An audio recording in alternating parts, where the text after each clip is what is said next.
Wanted to just dive in on this really quickly. And when I say quickly, I mean really quickly.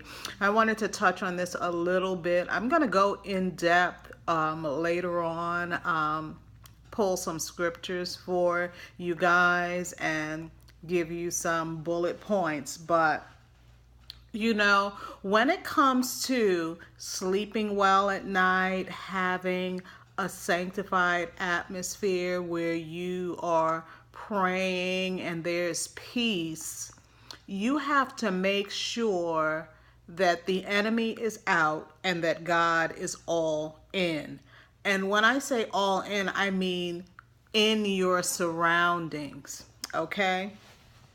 Here's the thing. I've been hearing even more increasingly lately, several people asking for prayers because they're seeing things in their house, they're hearing things in their house, they're trying to go to sleep and things are coming into their rooms and all sorts of things like that. And here's the thing. When we invite anything, it's just like a thief. Say you have someone who's a thief and you say, okay, come to my house, and you let them come into your house. You can't be surprised to look around a day or two later and some of your things are missing. Okay? Just like if you're dealing with someone who is on drugs, you bring them into your house, things are going to go missing because that's what usually happens to fund their addiction. So we have to make sure that the things in our house and the things we bring into our house and in our environment are all God. Now, there's so many people who just think I'm a Christian, so what my intention for having something is, that's all that matters, and that's not the case. Case in point, one of the apostles that cover us, he is from Africa, and he himself has said he's from Africa and he has no African artifacts in his home at all, on the walls, no statues, no masks, none of that stuff. And see, the thing is, so many of us are fascinated with things of culture more than we are fascinated with God. And I believe he even may have done either a teaching on this or wrote about it in one of his books. And he went on to say that, there are spirits attached to things. Just because you're buying something at a little airport shop or when you get off the plane, the little kiosks and stuff that they have set up, doesn't mean that somebody in a village or somebody who runs a shrine or an altar hasn't prayed prayers over those things that are not godly prayers. So then we get it as a gift. We get it because we love African this and African that, or it could be Mexican this or Mexican that, and we love these things and we just invite it into our homes, and then we wonder why we can't sleep. We wonder why our finances are in disarray. We wonder why our children may be misbehaving. And I'm not saying this to say that this is always the case, but you have to be aware what's in your house. I've done this several times. I've asked God, Lord, you show me what's in this house that does not belong. Okay? You show me what's in this house that does not belong and I will get rid of it. And there was I forgot who did the teaching, but it just blew my hair back. I was like, wow. He said, a good rule of thumb is anything that people worship in false religions, those are things that you probably don't want in your house. Okay?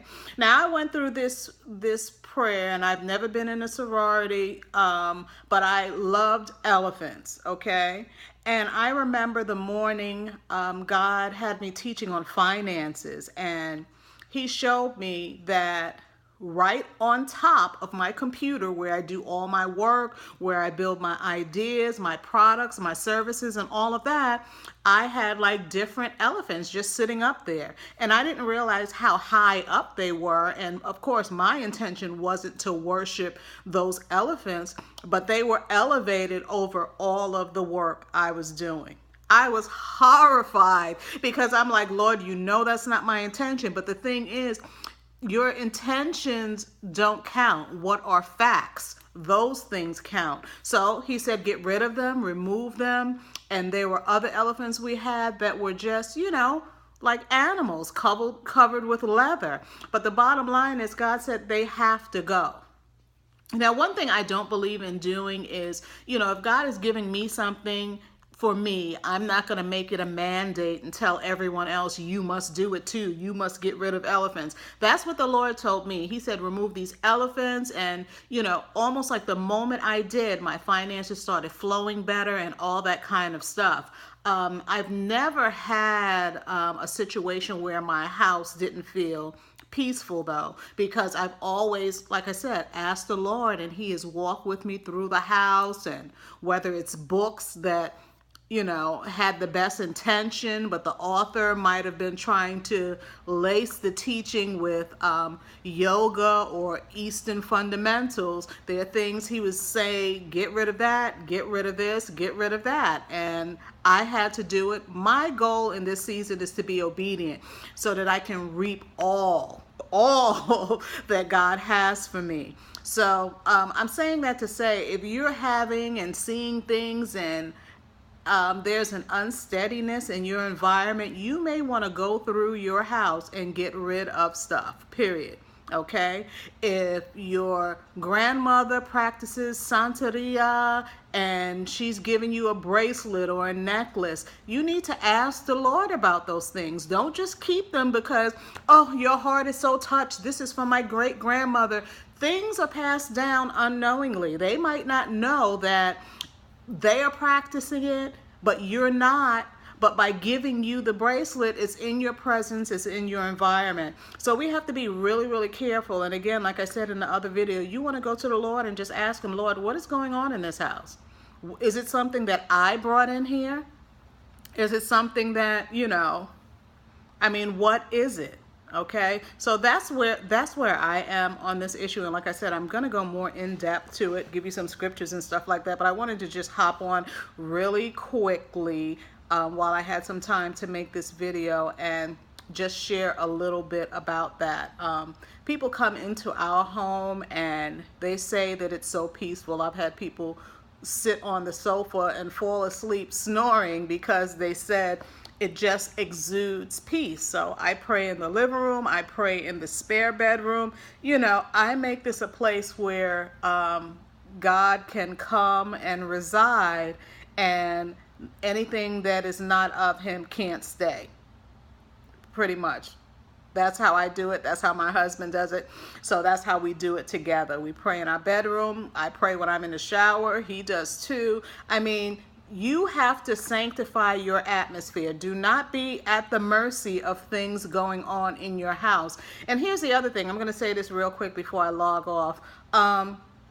We can't be so attached to memories and people that we would rather hold on to those things instead of receive our peace. Okay? So again, if your great-great-grandmother gave you something, if your grandfather gave you something, if your ex or whoever it may be, you have to be aware that God has the final say. Ask him. If he says get rid of it, no straddling the fence about it. Your peace, I'm telling you, you want peace more than you want things coming to you, speaking to you, and waking you up in the middle of the night. Okay, so if this has been an issue for you or anybody you know, tell them to go through their house. There are prayers that you can pray over your house once you've gotten rid of things that don't edify God, or things that are like little deities and little gods, and like I said, things that are worshipped in other false religions. Get rid of that stuff so that you can have your peace. Your peace is priceless. Don't let anything or anyone come to steal it.